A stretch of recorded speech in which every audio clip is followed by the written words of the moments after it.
Deshaun Watson is having season-ending shoulder surgery. The OVC Espressomen have finally lost their first game. And with just 1 week left in the regular season in our redraft league, we have 21 teams still fighting for a playoff position. All this and more in 20 seconds.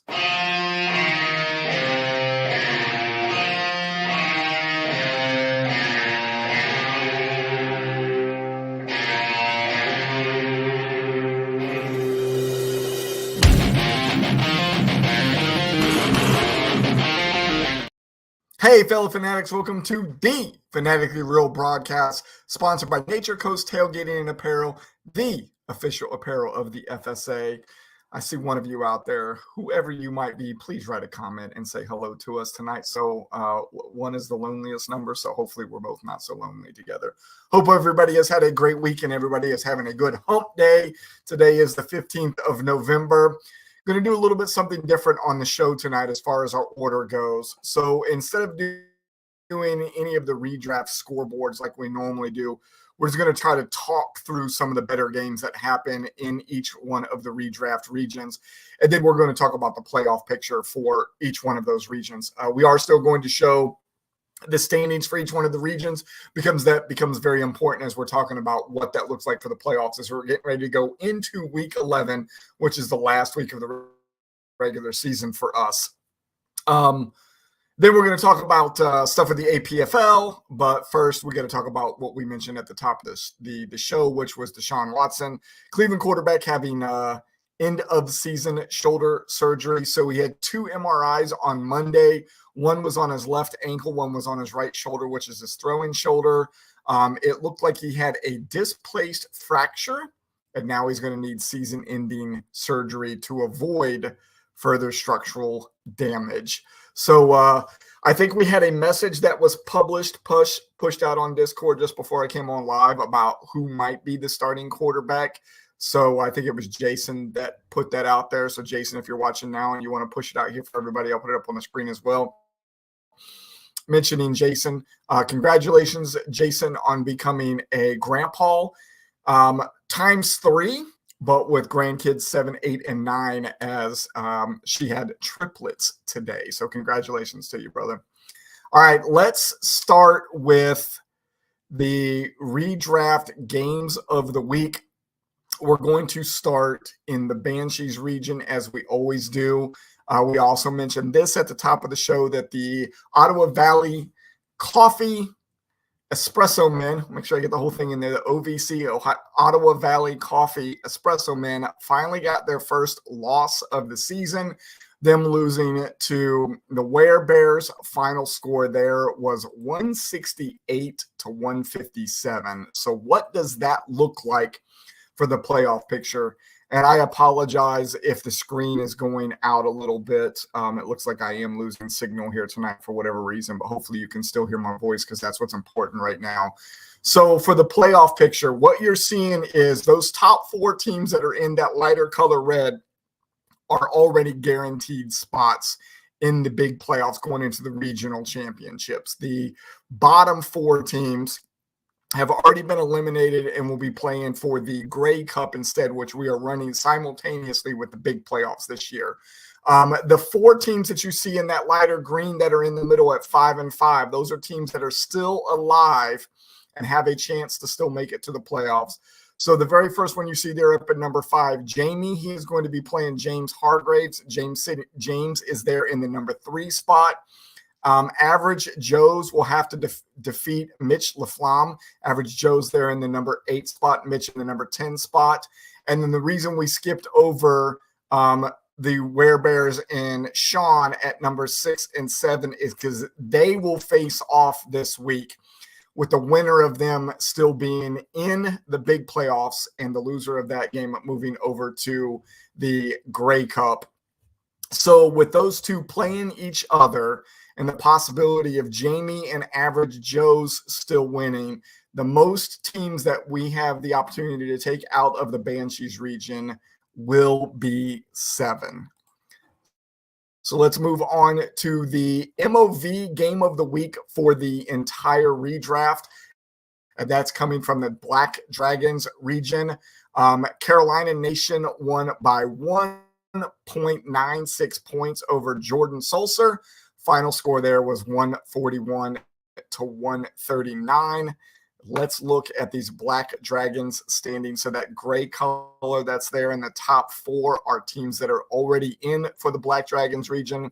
The bottom 4 in the red are out, and we have 4 teams there in the middle that are still fighting. So Nature Coast Colonials, which is number 2, and Lumbermen, which are number 5, will face off. Lumbermen needing that win to move on. The New Carolina Reapers, which is this called Reapers there in the number 6 spot, will have to play the last place Bacchanalias. The Rum Runners will need to defeat the Lunatics. Lunatics are sitting number 3, Rum Runners number 7. And then Carolina Nation, which is number 8, will play Marcus Johnson, the team right below them, the number 9. With all of these 5-5 teams still having a chance to win, we could be taking up to 8 teams from the Black Dragons region. Looks like I've got a comment out there. Let's see what the comment says. It says he takes out number 1. Now I got to play him for a playoff spot. Yeah, it's going to be rough for you. I think all of the teams that are still sitting there at 5-5, and different than that, which we'll go over in about 2 or 3 regions here, why I mean a little bit different than that. It's going to be tough for all of these 5-5 teams to get in, no matter if they have to play a team above or below them, ones that's either already in or are still fighting or already been eliminated. All right, so let's talk about the Gold Dragon regions. So the Who Daddies and the New York Jackets were both 7-2 coming into this week. Who Daddies got the win over the Jackets with a win by 2.34 points, pushing them to the top of the region. This one's a little bit different than the last 2. We've only got 2 teams left in the Gold Dragons region still fighting for a spot in the big playoffs. So you can see the top 6 are already in, bottom 4 already out. That leaves the Monarchs and the Naughty Dogs still left to fight for a spot. The Monarchs are playing the Lumiere, which is in the number 9 spot. And then the Naughty Dogs have a little bit tougher route to try to get into the playoffs, where they have to play the number 3 Warbirds. If both of these teams, the Monarchs and the Naughty Dogs, get their wins, we will be taking 8 from the Gold Dragon region as well. Damien, how are you? Much love, man. Thank you very much. I appreciate you being on, man. I know you don't get on here very much, and I do appreciate when you do. So thank you, man. And thank you for all the great trivia questions lately, man. Tonight's really stumped me. I did not have a clue of where to start thinking about that one. It took me a while to even try to figure out what you were asking, but I'm glad you like the graphics. Sorry that I'm not showing everything tonight like we normally do. You're not getting to see the box score graphics for the redraft league. However, I don't think you care about that, because the part you really care about is coming up here shortly. So let's talk about the Hydras region. There was a close game between the two teams that were 4-5, which isn't a lot to talk about. But one of them was the McCrackens. They ended up beating the Creek Browns 100-98. Margin of victory there was 2.22 points. And here's why that's kind of important. That win by the McCrackens gave them a chance to still fight for a playoff spot in the big one, and the loss by the Creek Browns ended up pushing them out. I think they might have already been out last week as well, because we didn't do a show last week, so I'm playing catch up from week 8's information. So top 4 teams there are already in and locked. Bottom 5 teams have already been eliminated, leaving the 3 middle teams 5, 6, and 7. With the possibility of still playing for a playoff spot. The Ohio River Monsters there at number 5 have to play Garbage Points number 8. The Nihilist will end up playing the Mermen, so that is the number 6 versus the number 11. And then the McCrackens will need to win over Turd Ferguson. That's the number 3 team to be able to make it. If all 3 of those teams get their wins, we will be taking 7 teams from the Hydras region to the big playoffs. You like that? You like that? Yep. All right, let's see. And every time I do that, I click on the wrong button, I come out of here and don't do that right. So let's talk about the Scorpions for a second. So the MOV game in the Scorpions region took place between the Aviators and the Blackbeards. Aviators took the win 130-124. Margin of victory there, 6.48 points. But here's what their playoffs look like right now. This is the one that I was talking about is a little weird because this is the region that we had to tie in. So even though the Coolidge Scorpions are sitting there at 5-4-1, even if they lose this week, they will be 5-5-1, like a true 500 team. And we said those that are 500 above will be the ones that go to the playoffs. So those top four already in, bottom four out. Now we got the four that are in the middle that are still fighting a spot, with one of them being the other team that has the tie right now. So Brian Ware will now have to play the first place Aviators in hopes of moving on. Virginia Blackbeards will have to play the number 2 team, Lucky Ass Ferg. Brady sits down, so number 1 will have to play the Coolidge Scorpions, who have already locked that spot, and we just talked about that a second ago. And the Panthers will have to play the Calloused Cowboys, which is the last place team. So if all 4 of these teams get their win, we will be taking 8 teams to the regional playoffs out of the Scorpions region. And then we got 2 games worth mentioning in the Lynx region. So the Mexican Midget found his way into the regional playoffs with a 6.06 win over Jason Trumbley. And then with a score of 139-126, the Rochester Rabbits over the Louisville Sluggers have given the Rabbits hope of making it to the regionals with 1 week left. And I'll show you what that looks like. So right now, the top 5 teams are already in. The bottom 3 teams have already been eliminated. And we got those 4 teams that are there in the middle. Bad Omens will have to play the first place Maniacs. Laura will have to play the Mexican Midget, who are sitting in number 3. And then the big one of the week out of this region is going to be Wotan versus the Rochester Rabbits. We just mentioned them. They will be facing off right now. The Rabbits are favored by 11.6 points with the current lineups. But if all of the teams win, the Bad Omens Laura wins, and then we've got one other team between the Wotan and the Rochester Rabbits. It means we have the ability to possibly take 8 teams out of this region as well to the regional playoffs. Here is the part that you all really, really care about, is where am I ranked in the power rankings going into the last week of the regular season? So this is where we're at following week 10. Because we did have a gap in there and we were not online in week 9. I'll let you all sit and look at that for a second.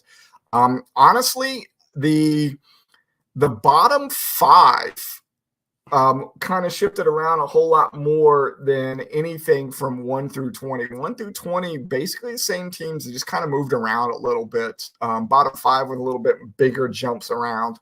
I got a call from MJ earlier today wanting to know where she was at. She thought she would have jumped up a lot higher than that, but after she beat me this week in the redraft league, but she moved up to 22. So that's what she said. For those of you that are maybe seeing this for the first time, the color codes that are behind the image are what region those teams are coming from. So the light green is coming from the Banshees region. The purple is coming from the Black Dragons region. The gold from the Gold Dragons region, the blue is from the Hydras, dark blue is from the Lynx, and then the red is from the Scorpions region, if you were wondering what those colors were all about. So I don't really have a game of the week prepared for the redraft because all of those games that have the teams that are 5-5 fighting for their lives to get in, those 21 teams that are out there, still fighting for their chance to get in. Those are your games of the week. So good luck to everybody who is still fighting. I will be mentioning at the end of the show how this is going to affect next week's show and what happens after week 11. But the games of the week, which I know this is what Damien is here for, the games of the week for the APFL, we're going to get into that right now. Don't really have a lot of games that stood out in either one of them as far as margin of victory games or anything like that. And we still have 3 more weeks of regular season play before we get into the playoffs with the APFL. So what I'm going to do is I'm just going to leave the scoreboard up here for a second.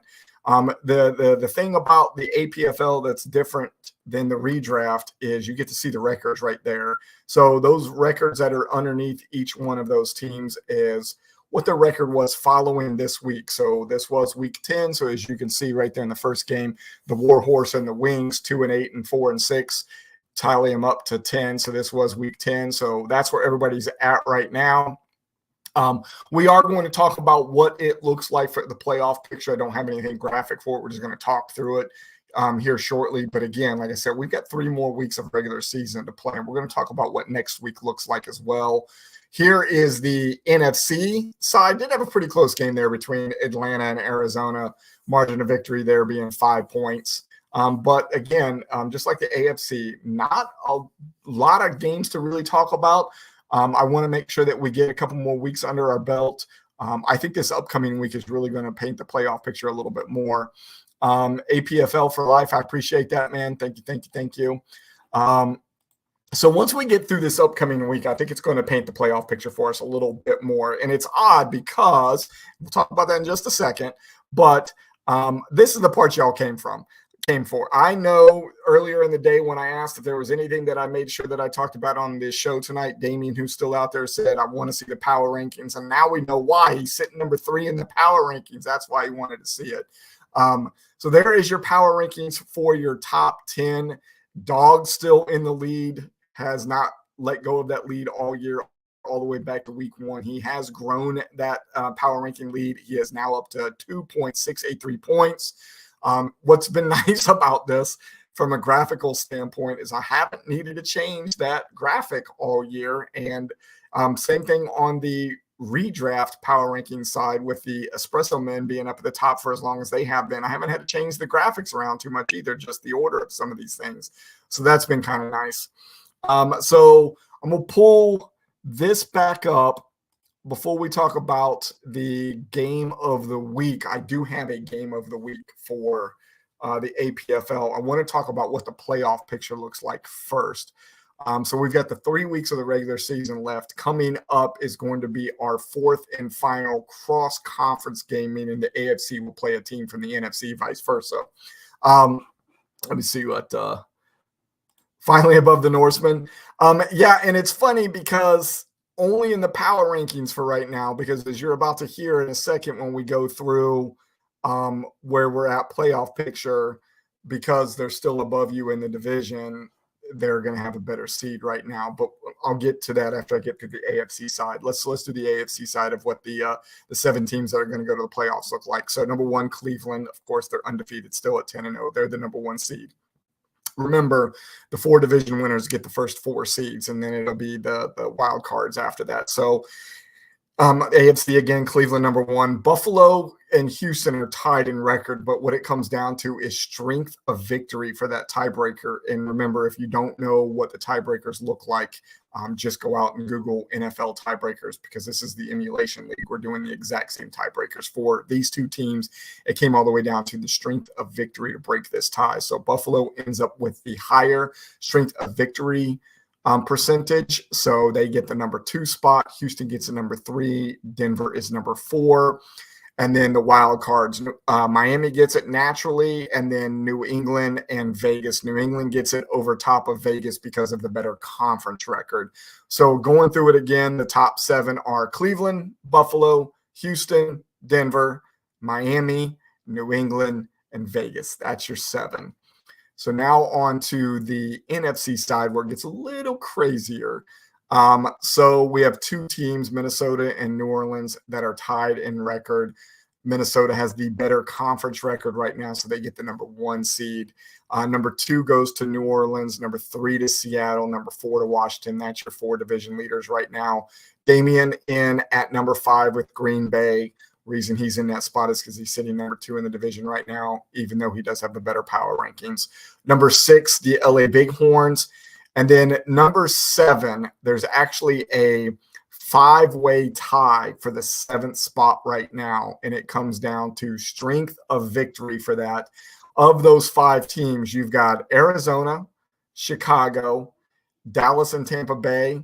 The reason I say them and together is because they have the same strength of victory win-loss percentage. And then at the bottom of that is Carolina. And I just gave them to you in order as well. So Arizona being at the top of that, Arizona has the strength of victory lead right now, so they will take that 7th spot. but sitting right there close enough to be able to possibly grab it. Chicago, Dallas, Tampa Bay, Carolina. So NFC is going to get real interesting. And that's why I said the playoff picture might make a little bit more sense at the end of this week, even though AFC and NFC are playing against each other this week. So again, we are coming up and playing in our fourth and final AFC versus NFC. And APF or MFL picked out a game of the week for the APFL that I did not agree with. This is the game of the week that I pulled out for us for this week. And it is Denver versus Minnesota. Going to be a really, really good game right now, according to the lineups. And I don't know how many bye players might have been in there. Denver is favored 114-94. Quick math tells me that's a 20-point favorite right now. So that is your APFL game of the week. Damian, I hope you're still out there looking at that graphic because that's probably the coolest one of the week right there. All right, let's talk about NFL Week 11. Let me see, what was the comments out there? Yeah, that is going to be a fun game to pay attention to, and even more fun, and I didn't even realize this when I picked that for the game of the week, but plays right into what we're talking about for the NFL Week 11. So Thursday night football, Cincinnati at Baltimore. I think I finished writing this script probably at about 2:30, 3 o'clock. At that time when I checked the point spread, Baltimore was favored by 3.5 points. I like the way they're playing right now. Really close loss last week. Cincinnati has been sus lately. And I would be probably kicked out of the home if I didn't pick my daughter's favorite team. So I am going with Baltimore for that win, throwing the hat on. Hopefully y'all like that hat. That is that's a metallic Baltimore Raven on there. It's a very cool hat. So no early games this week. That's probably a good thing for the most of us that are worried about sitting there. Yeah, and Higgins is out again too. That's why I'm mostly sus about it. Because they're down another wide receiver again. So, yeah, I'm going to go with Baltimore. Point spread 3.5 is not bad. And I know that I've got at least one in the household that's going to be rooting that way. Again, no early games this week, so I don't have to worry about anybody coming from London. Are we done with the international series, or is there still one more to go? Y'all probably know better than me because I haven't looked at that in a while, only just whenever I know they're coming. Sean says, feed Boyd, he needs the points. I'm guessing that's going to help you try to get yourselves into the playoffs right now. Sunday, this is why I said that Minnesota-Denver game is kind of important for us. When I picked that as the game of the week, I did not know that that was also going to be Sunday night football game. So that is Minnesota at Denver. Denver's favored by 2.5 in that one, just like Denver is favored in the APFL matchup. However, it is only 2.5 points. I like what's going on in Minnesota right now, even down Kirk Cousins and Justin Jefferson. They're finding a way to win. I'm actually going to pick Minnesota for this game over Denver. And then for Monday night, we have a repeat of last year's Super Bowl. What's funny to me is I was thinking about this as I was driving just a little bit ago. And, we've wanted to do this in any of the leagues that I've ran for 30 plus years, and it's never really happened this way. We have the opportunity for maybe it to happen to APFL, and anytime that we decide to play cross-region play when we do this in redraft is if we have the opportunity for the two teams that played in the bowl the year before and they came up on the schedule for the following year, we should make that the first game of the year. They should play in week 1 because now you've got a repeat of the Super Bowl from the year before, right? So why couldn't the NFL arrange this schedule to make sure that this was in week 1? I don't know. We get it in week 11 instead. Right now, Kansas City, it's being played in Kansas City. Kansas City is favored by 3, and I am going to take Kansas City in that game too because I just don't see them getting beat.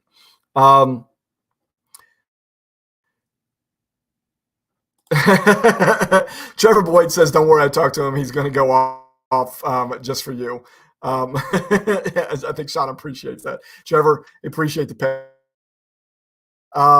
So bye weeks this week, because unfortunately we're still dealing with bye weeks, and we're going to be dealing with it in the first couple of weeks of the redraft playoffs as well. Unfortunately, the bye teams this week are Atlanta, Indianapolis, New England, and New Orleans. So again, Atlanta, Indianapolis, New England, New Orleans. So if you get anybody on those teams, make sure you're paying attention to your lineups and make sure you sit them this week. Next week's broadcast should be on 22 November, which is a Wednesday. And it should be Week 11's wrap-up show. And it needs to happen because there's going to be so much to put out as it being the last week of the regular season for the redraft league. However, I will be in Ohio again, as that we are going north this time for Thanksgiving and a wedding in the family. And I'm going to have possibly the same tech issues that I had before, if not even more so, as I'll be hanging out at the in-laws, and they have worse internet service than what I had at my two homes when I was in Ohio. So I am going to think of a way between now and next Wednesday to make sure that I can get online with you all, even if it is me just doing a talking head. One of the things that I can think about is possibly hoping that there is enough internet connection that maybe we can do the show on Discord for a change, get you all to log in there. Might even, for those that might be fighting the urge to do this, maybe you can finally do it. Maybe I'll do it on TikTok because I have enough followers that I could do a live on TikTok as well. Again, both of those will just allow me to be a talking head. There will be no graphics for that week and stuff like that. And I will do my best job to fill everybody in and what it's going to look like for Week 11.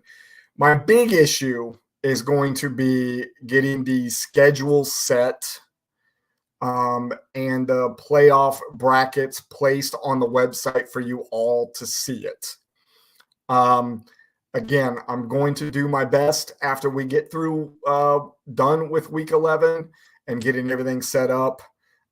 Sean says yes. I don't know if that's for the live TikTok. I've been wanting to have a reason to do one. The other 3 videos of my head on TikTok are pre-recorded videos that I posted. This would be a live one.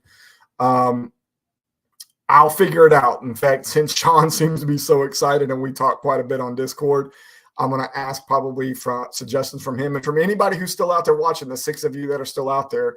If you could think of any ways that I can make all of this stuff happen. First, we got to get a show. But the most important thing is we've got to get MFL set up so we can make sure that the games are scheduled and the brackets are there for everybody to be able to see. That is a tall order. But I will do anything and everything in my power. If I have to give a couple commissioner rights before I leave for that and talk you all through it, we can do that as well. Let me know if you have any suggestions for me. Very much appreciate you all. That is it. 27 minutes and 50 seconds. I want to thank both of our sponsors, Mondo and the boys from the Recast, the official music of the FSA. If you're new to the league and you don't know who the Recast are, make sure you go out and Google them. They are doing great things right now as they are starting to ramp up for a whole bunch more stuff that's coming around. So look up the Recast. That is the actual name, the Recast, and you'll be able to find them on all social media everywhere. Make sure you like, follow, and subscribe to them. And then also to Nature Coast Tailgating and Apparel. I think very shortly we're going to probably drop the name Tailgating from that, and it's just going to be Nature Coast Apparel. Talking to Brandon earlier about that. They are the official apparel of FSA. Make sure you go out, like, subscribe, and follow them on everything as well. And if you liked tonight's show, and I appreciate you, those of you who showed up tonight, if you're not already following us on all of the social media stuff, Instagram, Twitter, Facebook, TikTok, YouTube, make sure you go out, like, subscribe, ding us, whatever it is that you got to do to make sure you catch our show whenever we're on it next time. And we will do our damnedest to make sure that we are set up for the playoffs in the redraft league. And we will see you all, fingers crossed, next Wednesday right here.